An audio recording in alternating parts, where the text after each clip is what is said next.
Good morning, good afternoon, and good evening to everyone all around the world for our second service here at Victory Christian Fellowship. So we praise the Lord as we are given this platform as the young people to reach all you young people all around the world, not just for you to hear the word of God, but to become a friend of God. So let us begin this second service with our praise and worship to the Lord Jesus Christ. Hallelujah! Praise God. In spite of all that we have done, if we'll only believe, say only believe, only believe, only believe.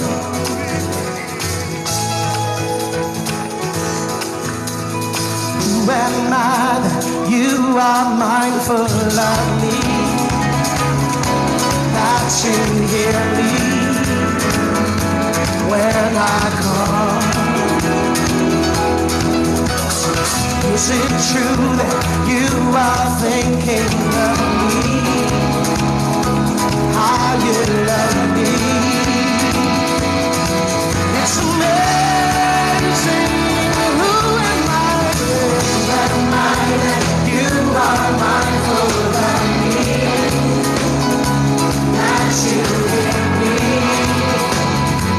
when I call. Is it true? Is it true that you are thinking of me?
leave us nor forsake us. Wherever we go, you are with us. Whatever we do, you are always with us. Amen. Get ready to worship God.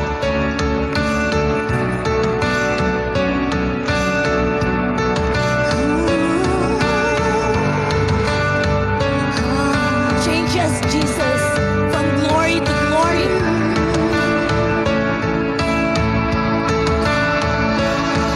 You call me Lord, and I will bow my knee.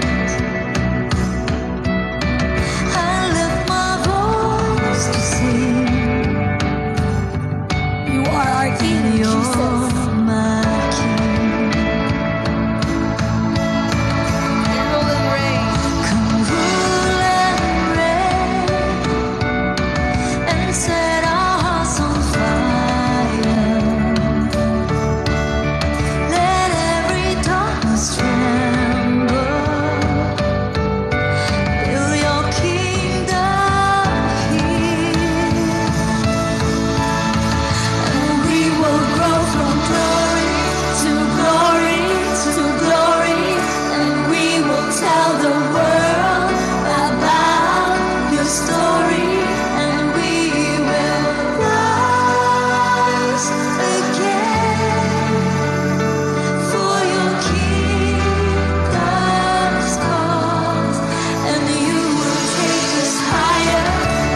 to glory, and we will tell the world about your story, and we will arise again for your kingdom's cause, and you will take us higher and higher and higher. So Jesus, come and fill us with passion and power, so we can rise again with your generation, oh, your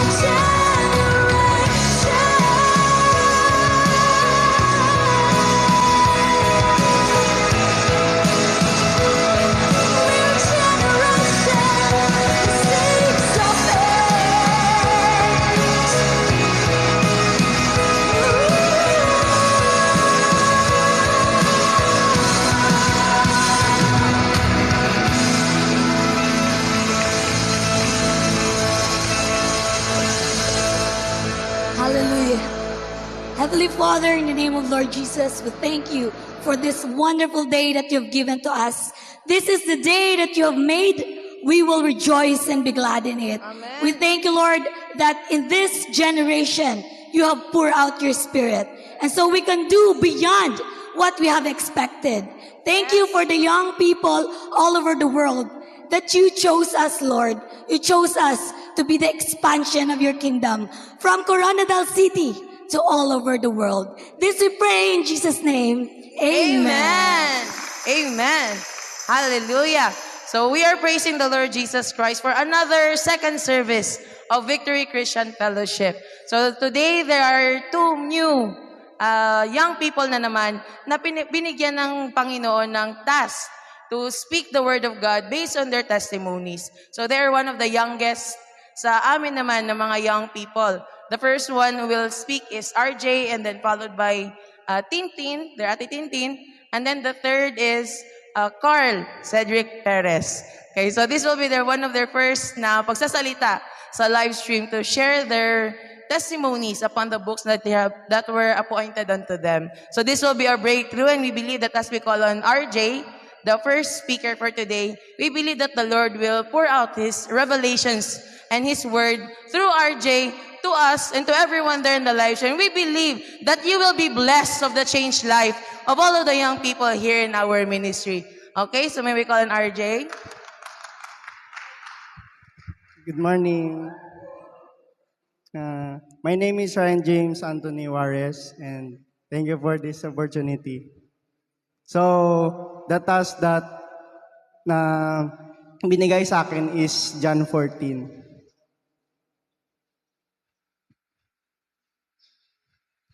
So, John 14, do not let your hearts be troubled. And yun nga na Jesus never meant us to live a troubled life. So, yun nga na kung wala kasing trouble, hindi natin siya hahanapin. Kasi most of us na pag may problema, doon lang siya tatawagin. Na, kaya ginalet ni Lord na magka-trouble tayo sa life. Kasi para hanapin natin siya, kasi yun yung gusto niya. And sa John 14, let not your heart be troubled. You believe in God. Na if you believe in God, Jesus promised that even in the midst of hardship, we can have an untroubled heart. Yun nga, ang testimony ko lang na nag-search ako sa Google na anong number one reasons ng yung mga teens, mga young ones na anong psychological problem nila. And doon yung naglabas sa Google na ang number one problem is anxiety and depression. Yun nga, sa circle ko, sa mga friends ko sa school, siyempre maraming depressed na mga student. And sa mga kakilala ko, ang reason nila is lost sila. Hindi nila alam kung anong gagawin nila, hindi nila alam kung anong plano nila sa life. Dito sa verse na to, na John 14, na, "In my Father's house are many mansion, and if it were not so, I would have told you. I go to prepare a place for you, and if I go and prepare a place for you, I will come again and receive you to myself, that where I am, there you may be also."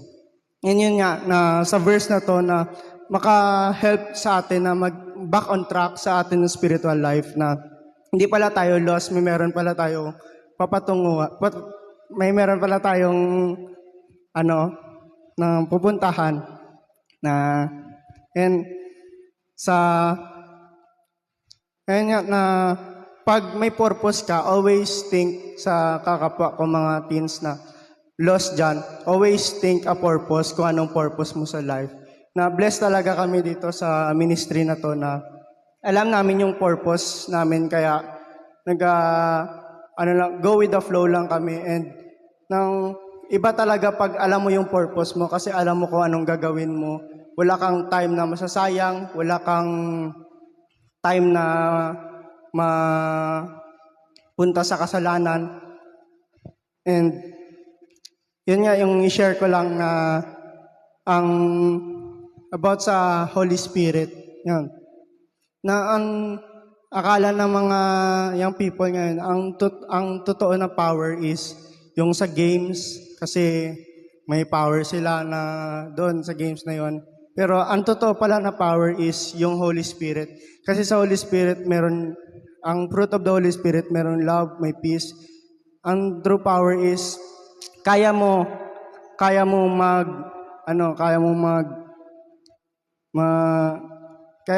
yung mga ng tropa mo, yung kaya mo sila i-decline, na kaya mong hindi maggawa ng sin, gawa ng Holy Spirit na yon. And yun ang reality.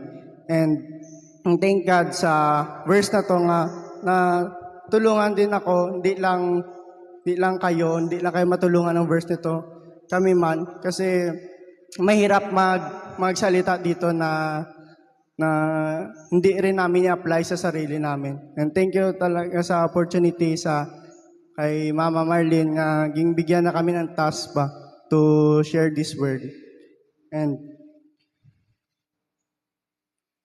And you can avail this sabi niya, di ba, my Father's house has many rooms. If that were not so, would I have told you that I'm going to prepare a place for you. Sa mga kapwa ko na mga estudyante dyan, sa mga friends, yung mga lost, na merong Diyos na nag-prepare ng mansion doon sa taas, na you can avail this, na sa verse 3 na to, na I am the way, the truth, and the life. No one comes to the Father except through me. Yun lang yung only way para ma-avail mo yung my Father's house.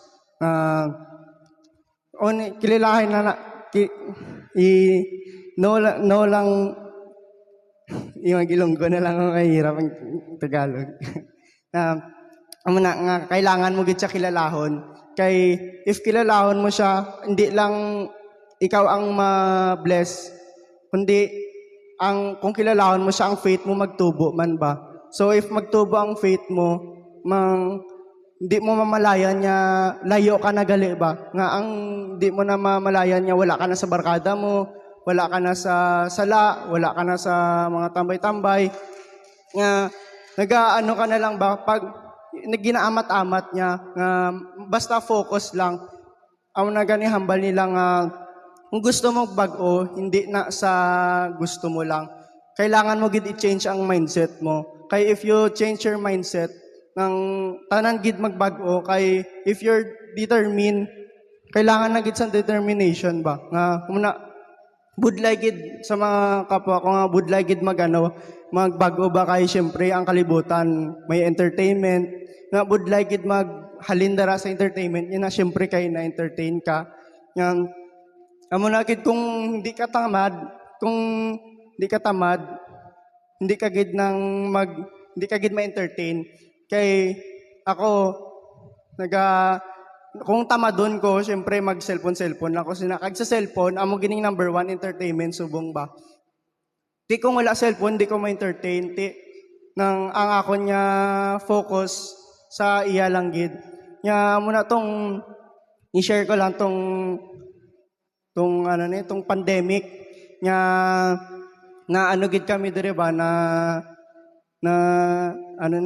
nakulong gid kami dire kag wala gid kami sang choice kundi magbasa gid sang word niya. Kaya man gali nga magbasa sang word ba nga wala sang entertainment. Kag kung entertainment ang ginalagas nyo, ang kalibutan nabi fantasy lang na siya. Ang tuod niya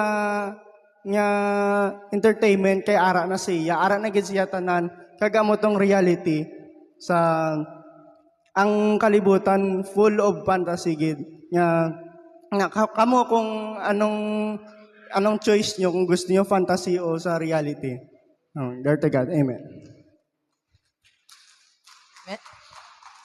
Check. Amen. So, ang next natin nga, ay, pati ako nag-ilunggo.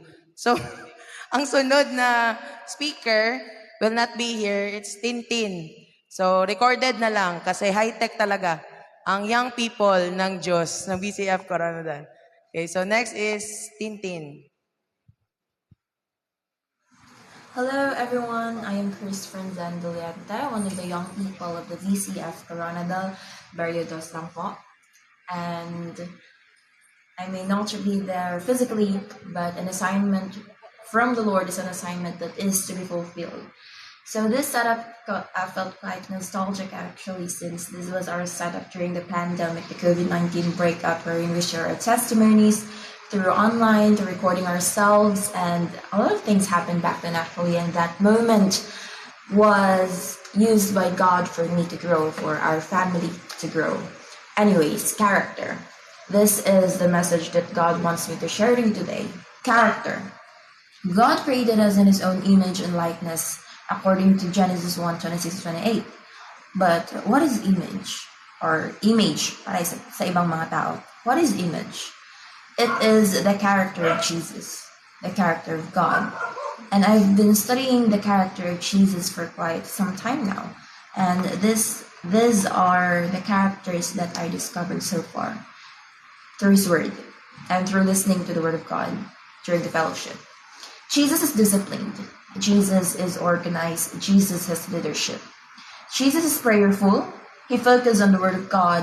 He is loving. He is merciful. He loves to teach, especially he loves children. He is a fisher of men. He is the ambassador of heaven. He is productive every single day. He hates idolatry and he hates unrighteousness. Ito yung mga character na supposed to be meron tayo, because He created us in His own image or character. Pero bakit yun nawala? Nawala yan because of sin.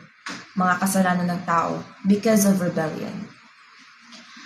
Nowadays, as a student, observe ko, nowadays, uso sa mga students yung nagpapagalaw sa mga prof nila, sa mga teachers nila, especially yung mga students na bagsak. Babae o lalaki, bakla, tomboy, basta student. Hindi lahat, pero hindi rin naman mostly, pero some. Malaki yung percentage na ganun yung ginagawa ng mga students. And whenever you're asking them, bakit mo yan ginagawa? Kahit na may asawa yung prof mo, kahit may asawa yung teacher mo, why are you doing such things? And then, sasagutin kanila, especially the working, sasagutin kanila that they have no money to afford another year to spend sa school para lang sa isang subject or para lang sa mga subject na nabagsakan nila. So they're willing to do everything. They're willing na kumapit sa patalim para lang makagraduate sila. Why? Because they don't want to be in poverty anymore. Gusto na nilang umalis din sa suffering. Gusto na nilang magtrabaho for them na maka-earn ng income, ng money, for them na maalis sa kahirapan. That's why I am really, really grateful to God that He never allowed me to reach that point sa life ko. He never allowed me na maranasan yung mga ganon. How? Through His character. When you're bearing the character of Jesus, you will feel that people are revering you. They will not treat you pervertly, hindi ka nila babastusin, hindi nila gagawin sa yung mga bagay na hindi maganda. Why? Because the demons cannot stand in the presence of God. So it means it is not you, it is not me na nire-rever ng mga tao. It is God, the Holy Spirit who is residing inside of me, residing inside of you. Yun yung nire-rever ng mga tao. Because you are showing the character of Jesus. You know what? The character of Jesus taught me how to manage my time, how to manage my finances, how to balance my life, what to do for me not to fail my exams, my quizzes, my subject. And above all, his character taught me how to be excellent. Excellence is the word na baon-baon ko sa school, sa Jensen, wherever I go, even now that I am sharing the word of God. Because I believe that once you give your excellence, especially for the glory of the Lord, He will fill in what you lack. Lahat ng mga pagkukulang mo, kasi nga you're not perfect. I am not perfect. That's why I am giving my excellence. Because I am not perfect. But if we give our excellence, God will fill in what we lack. Uso ngayon yung kapag suplada ka, mas suplada ako. Pag godly ka, mas godly ako. Which is wrong. That mindset and that character is actually wrong. Why? Because real character must be firm, just like Jesus. Remember in Hebrews 13:8, it is stated that God is the same yesterday, today, and forevermore. Take note the word forevermore. It means that He is the same. He will never change. His character remains the same. And that's what makes God a true God. That's what makes Him true. His firm character. Now that I'm 20 years old and second year college, ngayon ko lang na intindihan ang importance ng GMRC or Good Manners and Right Conduct back in my elementary days. Why? Because I realized as I grew up that character is vital whenever you apply job, whenever you face other people, whenever you enter any kind of relationship, whenever you talk to your employers or to your employees, if ever you own any business establishment, character is important when you face problems and storms in life, when you're facing any circumstances, and above all, character is very important when you are alone. I remember this one quote. Who are you when no one is watching you? That is who you are. Naalala ko before ako tumira sa Jensen para mag-aral, isa sa tumatak talaga, hindi lang sa bunbunan ko, kundi sa hippocampus ko or sa deepest part ng brain ko yung sinabi ni Mama Marlene o ni Pastor Marlene na, ikaw lang mag-isa sa Jensen. Pwede kang magkasala doon kasi wala kaming nakatingin. Wala kami na nagbabantay. But remember, kasama mo ang Holy Spirit 24/7. Ikaw tulog, siya kahit kailan hindi natutulog. These words aligned me. Why? Kasi kahit naman sabihin na born again ka, we are people and we are living in this world. Unknowingly or knowingly, sinasadya or hindi sinasadya, sometimes nagkakasala ka.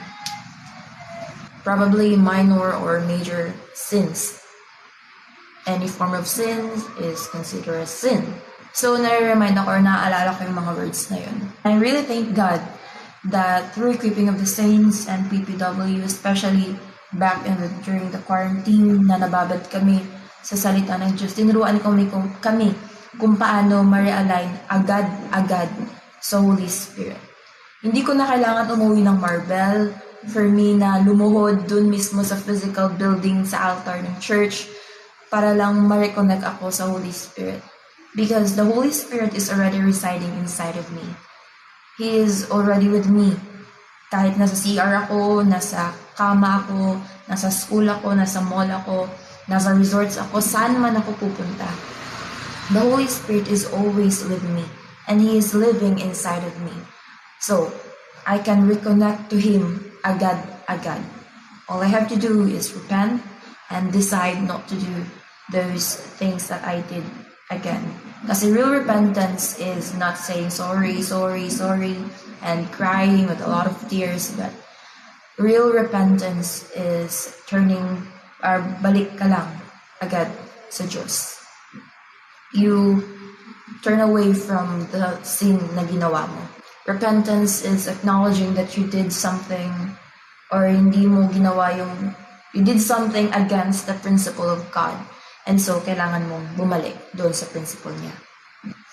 Kaya nga natawa ako ng PPW namin na sinabi ni Pastor Marlene na magpasalamat dapat yung mga kapatid ko kasi naging pastor ako, na born again ako. Kasi kung hindi, sobrang pangit ng ugali ko. Natawa ako kasi nakarelate ako. I remember dati, sobrang pangit rin ng ugali ko. You know what? Napaka-sadista ko dati. Dati, gustong-gusto ko nakikita yung mga taong napapahiya, nahihirapan, na babastos or umiiyak. It's like my source of happiness is seeing other people in agony. It makes my day complete. I like competing with other people kasi gusto ko silang ilampaso. Gusto kong ipamukha sa harap nila na talunan sila na wala silang kwenta or kung ano yung meron sila walang silbi. I really want people to suffer that day.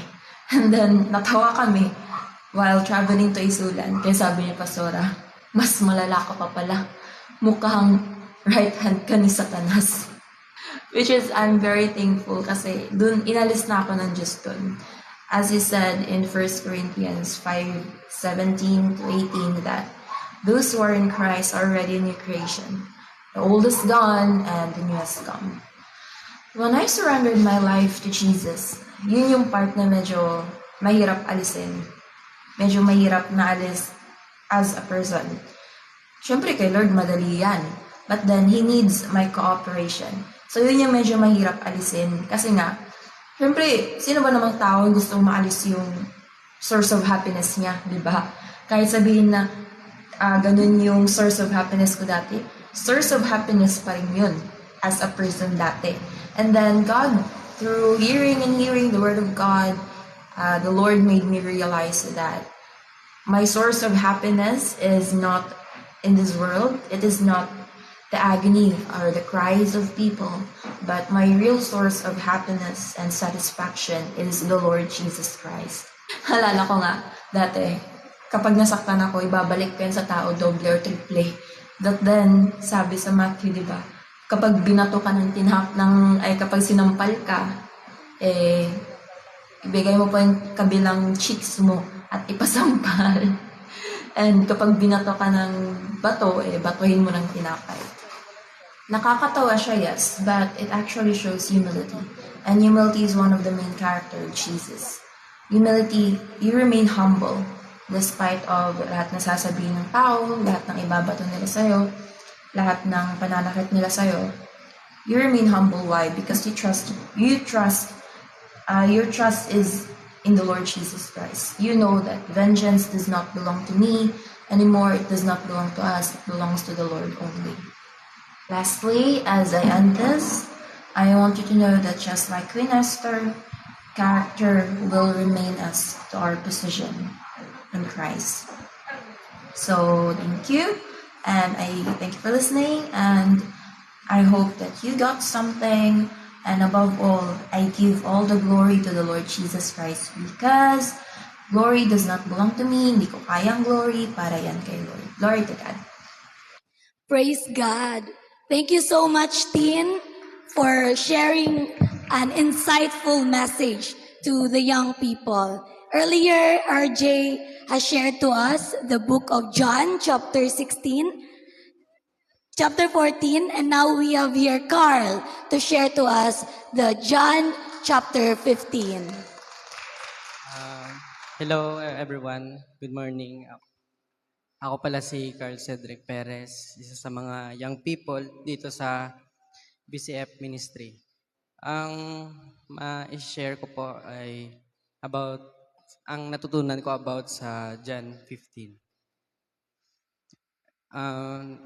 Sa John 15 is nakapokus siya sa connection sa ating Panginoon na need natin na mag-connect sa ating um, ating Panginoon dahil siya lang ang makapag-provide sa atin ng mga needs natin. Tsaka need natin ang pag-connect sa ating Panginoon dahil excuse me.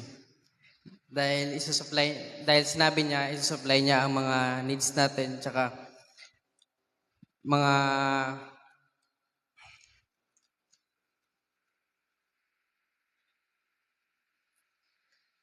bibigyan tayo ng favor, tsaka favor. Ibibigay sa atin ng kung anong meron siya, ibibigay sa atin.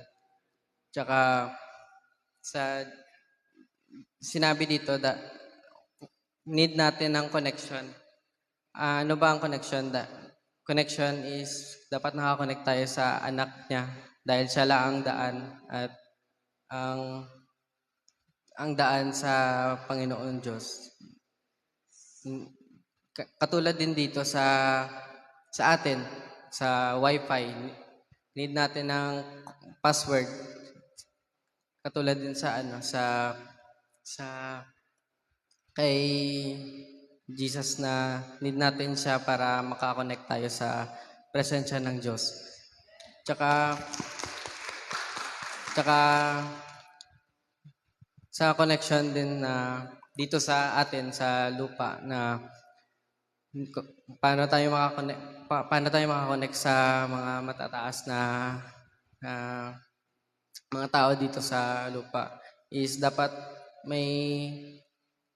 may connection din tayo sa mga friends niya, sa kasama niya sa trabaho para makapag-connect tayo sa kanya. Ganun din sa Panginoong Diyos dito sa spiritual na ito dahil ito din ang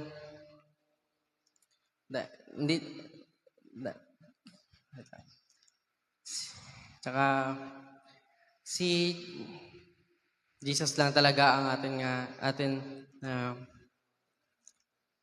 na daan papunta sa langit. Well, hindi si mayor, hindi Amen. si mga artista diyan, kundi si Lord lang talaga. Lord to God. Amen. Praise God. Okay, so that was Carl. Di ba? First time, breakthrough kayo yun. Can you give a clap offering to the Lord? Di ba? Ang hirap po kayo magsalita sa harapan. Try nyo. Di ba? So, we are blessed that our fellow young people, kasi di ba, when we look at them, di ba, ang sabi nga ni Lord, the Lord will give you a helper. John 14, kay RJ. Ang Holy Spirit ang nag-help sa kanila. Pwede naman silang sumabi na, ayaw ko pastor, ayaw ko mag-share, ayaw ko. Pero wala kami narinig sa kanila na ayaw ko. Pag sabi namin, RJ, ikaw ang 14. Carl, ikaw ang 17. Maya, okay. Okay. O, di ba? It was the Holy Spirit na ginamit sila to share their testimony. So, we are very blessed sa mga young people namin na though hindi pa man kaya mag 30 minutes o 1 hour, wala pa. But the Lord is training us. Yun nga, di ba? May kaba pa. Kami nga sa una, ayaw pa namin magpasalamat sa gitna. But then now the Lord is bringing us to the pulpit. Not to glorify ourselves, but to glorify the Lord na binago kami. Katulad nila, ganyan din kami noon, di ba? Ang iba pa ganyan dito. Sila Tito Cherwin, sila Tito Imboy, di ba? Ayaw pa nila. Ang iba, sila mama ko, sila mami Jen. Nya, ikaw na. Hindi pa yung microphone. Hindi ko.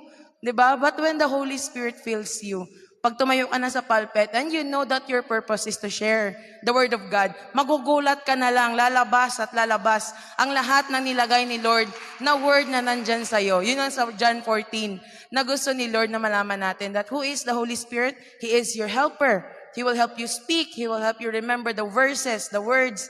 Kaya nilang gawin. Sabi ko nga, sila Carl, sila RJ, hindi sila nare-recite palagi sa classroom. Diba? Yun yung palagi nilang sinasabi, okay lang sila, chill lang. Pero pag sabi ni Lord, mag-share ka sa live stream, may microphone, sa harapan ng mga tao, in front of thousands of people, kinaya nila, not because magaling sila, but because the Holy Spirit knew na meron revelation siyang ipapadaan sa kanila for us to receive. So, a little bit of the recap lang, sabi nga ni RJ, di ba, ang hinahanap ng mga tao is power. O si RJ sa ML, ako sa Clash of Clans. Sa COC ko dati, sa Torchlight, gawa nga gamay-gamay lang nga Dota, kung sa Ilonggo pa. So, ganun din ako. I wanted power. Pero the Lord did say that He is the one who will give you all the power in heaven and earth na kay Jesus, nasa Holy Spirit na nabinigay sa'yo. And then yun yung sabi kay Carl, di ba? Doon sa book of John 15, the word connection. You need the Holy Spirit to be connected to God para mag-access ka sa lahat-lahat ng nandyan sa heaven. Sino ba naman ang magpa-allow ng tao na rebelde makakuha ng any access? Bigyan mo ng access na susi.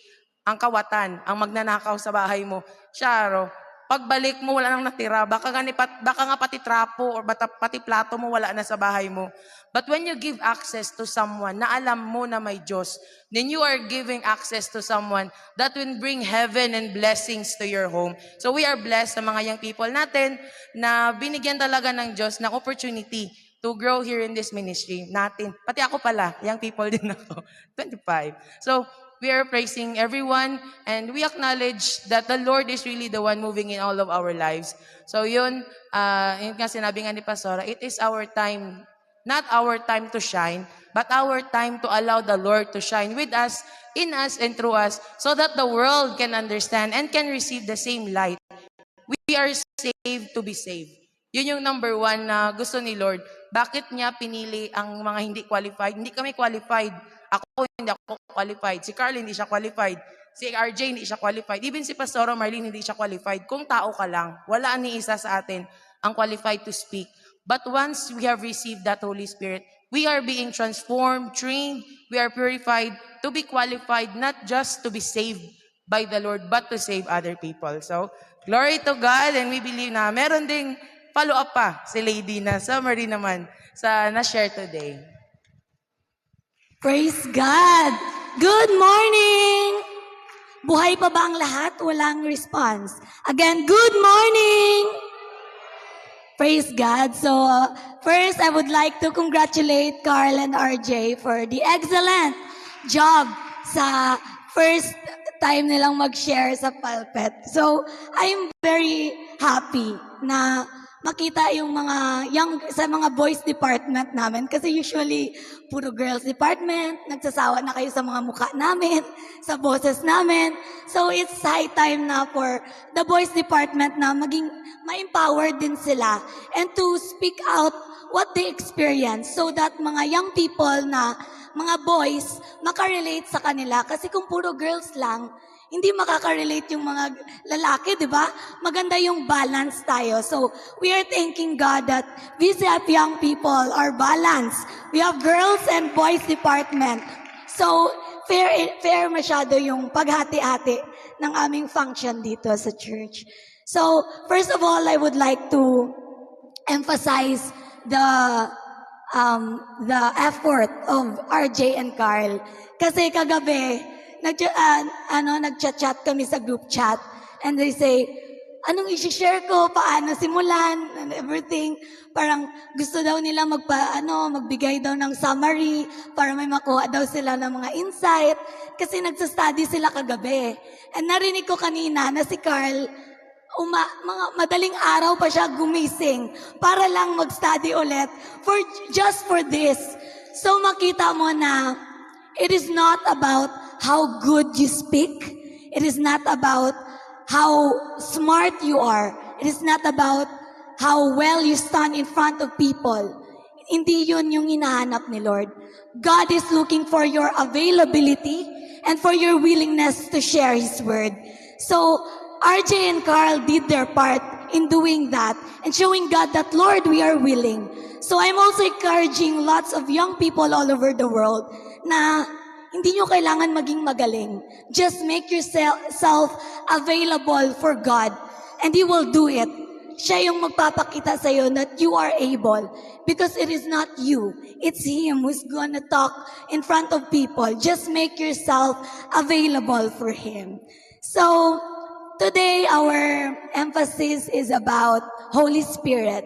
So, I would like to emphasize more about Holy Spirit. Na Holy Spirit is the most important person right now in this planet Earth. But a lot of people don't know Him. So I'm thanking God for the opportunity that I know Holy Spirit. Because Holy Spirit is the one who raised Jesus from the dead. And that same Spirit is inside of me.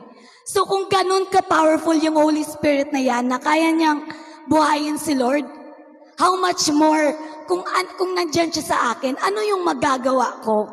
Diba? It is the power that everyone is looking for. So it is, we can observe that in this earth, power is very, yun yung gustong-gusto ng mga tao, di ba? Gustong maging president, gustong maging governor, maging mayor, maging influencers sa social media. It's not about fame actually. It's about the power na gusto nila magkaroon sila ng influence. So, lots of people are craving for that power. However, marami tayong social media influencer na nagpapakamatay because hindi nila masustain yung power na yon. Because that power is just temporary. The real power is power from the Holy Spirit. I can testify and proven. Because that power isn't about being beautiful, isn't about how well I can speak. That power saved my father from death. That power saved each one of us from sickness. That power separated us from poverty. That power changed us from glory to glory. So that power, yun yung power na hindi kayang kunin ng ibang tao. Because only the Holy Spirit can give that power to you. But the only way you can get the Holy Spirit is through Jesus Christ. So, kasi ang Holy Spirit will only follow the Word. Hindi pwedeng ma-Holy Spirit ka pero wala kang Jesus. Hindi pwede yon. Because the Word is God and the Word is Jesus. And the Holy Spirit will only go with the Word. So, ibig sabihin, ang Holy Spirit will only go with Jesus. So, it is always Jesus that is highly emphasized here. Through Jesus, you will get the Holy Spirit. So, yun yung pinagkaiba namin sa lots of young people naman, meron naman young people na nagsiserve kay Lord. But what makes you different is the power and the Holy Spirit that is inside of you. So, I would like to share to you last week during my exam, Wednesday. So after our exam in law, our RFBT exam, so that exam was 3 hours. So after our exam, masyado kaming drained because sobrang nakakapagod and sobrang hirap ng exam. So after exam, sabi ng mga kaklase ko, deserve nating mag-shot. So, deserve daw nilang mag-shot. Inom kasi tapos ng exam, wala nang iisipin. So first, nag-dinner kami. So doon sa dinner, doon nila pinag-usapan na mag-shot daw sila after, iinom daw sila after. Kasi yun yung coping mechanism ng mga college students nowadays actually. Tapos sabi ng kaklase ko, ikaw Lade, inom ka? Sabi niya. Sabi ko, hindi. Niya, bakit isang shot lang sama ka? Inom ko, sabi ko sa kanya, yung name kasi ng friend ko was Zygen. Sabi ko, Zay, kung mag-shot ako ngayon, magunaw ng mundo nyo. Kasi wala namang mag-pray sa inyo. Sabi ko sa kanila. So, tawa sila ng tawa because they can prove and they can tell. So, sinaperate nila ako. Sabi nila, sige lad, huwag kang uminom. Baka daw pati sila mapahamak. Wala na namang may mag-pray sa kanila. Wala nang connection si Lord sa kanila kasi in-influence nila ako. So, it is indeed good that you set your identity to your friends and to your classmates. That yes, you have to be bold. Pero boldness does not come to you. When the Holy Spirit comes to you, it will come out naturally. Hindi siya ma-sustain, hindi siya matatago eh. Yung sabi nga ni Pastora na, when Holy Spirit empowers you, He doesn't hide you. He exposes you. So, when He is inside of you, i-expose ka talaga niya na ganito, kahit uminom, uminom yung mga friends ko, nakakapag-share ako about Holy Spirit. And when I set my identity to them that I am a child of God, sila mismo, proprotektahan ka nila. Sila mismo magsasabi, wag si lady, wag. Kasi masisira ang buhay nila. So it is indeed that good that Holy Spirit is making Himself seen in you. So I would like to encourage you that if you want that kind of power, if you want that kind of identity, if you want that kind of influence to the people, an influence that can give people life and not death, I am encouraging you to receive Jesus so that you can receive the power of the Holy Spirit. And now I am requesting my tatay, my father, earthly father, to lead you in receiving Jesus as your personal Lord and Savior, and have access to that Holy Spirit that will give you power and that will make you do things beyond. So I'm requesting everyone to please stand and Papa take over. Amen. Praise God. So, maraming salamat na ang banal na Espiritu, yung Holy Spirit, pinor out ng Ama para sa atin. So, sabi niya doon sa Joel, I will pour out my Spirit to your young ones and they will prophesy. Not only on the young ones, sabi niya, and your old ones will dream dreams. So, ibig sabihin, pinor out niya, binigay niya yung Holy Spirit niya to everybody. Para sa lahat. Para ma-serve niya ang purpose natin. So, ngayon, pinor out ng Lord ang Holy Spirit niya. Paano ba pinor out ng Lord ang Spirit niya? Through the Word. Ano bang i-share ng young people sa atin? The Word. The Word, yung Word ang ibinigay ng young people sa atin. Aren't you amazed with our young people? Yes, we are amazed. Na-amaze tayo doon sa mga young people natin.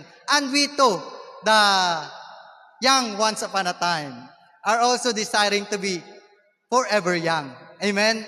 That's why ganun nga na tayo po na mga young ones upon a time, laging naglalagay ng mga pangpaganda para ma-preserve yung youth natin.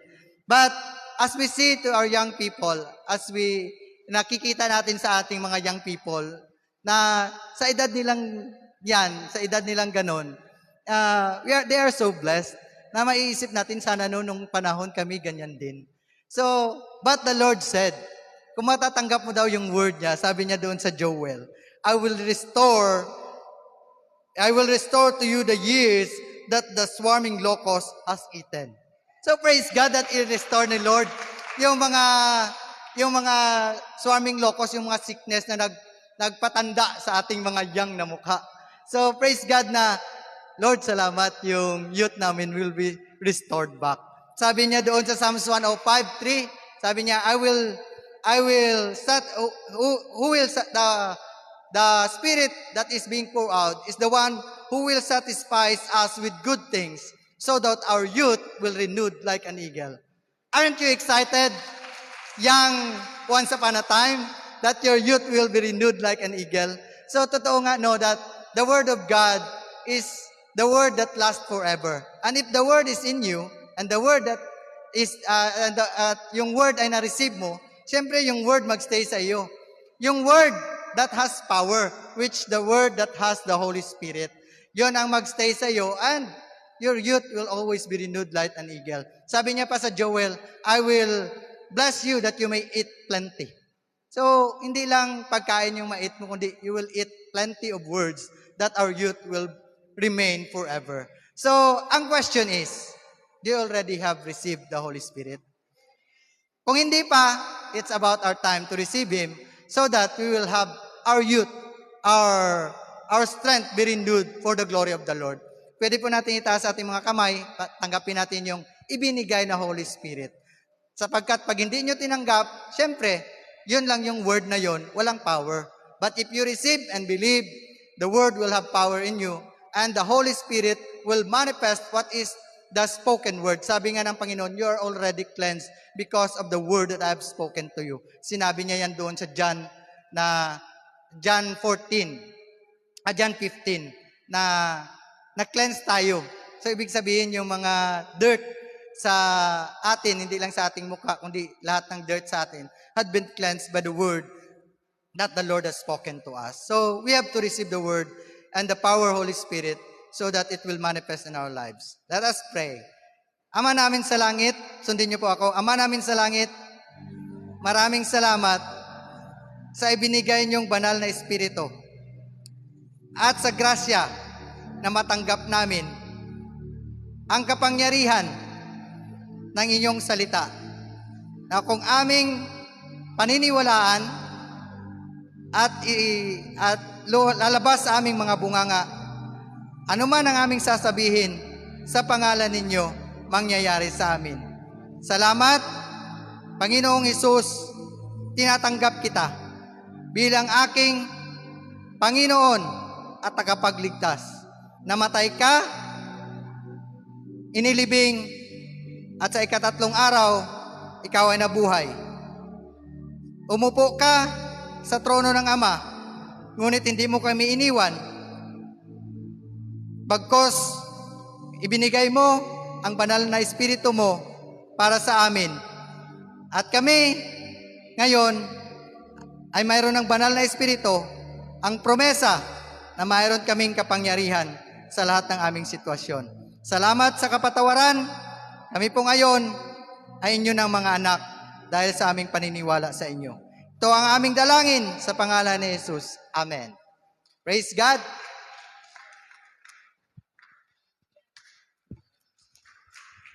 Check. Praise God.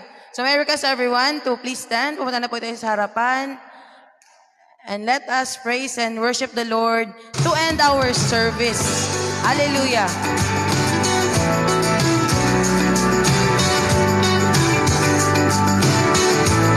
All the young people there. I was lost in shame, could not get past my blame until he called my name.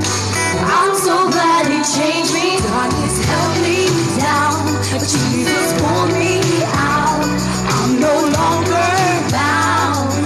I'm so glad he changed me. See, I'm now a new creation in Christ.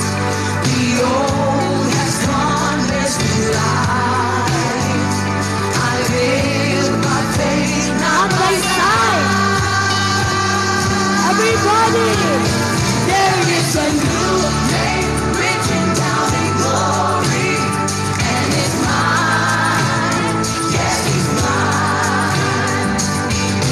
I met the author of my story.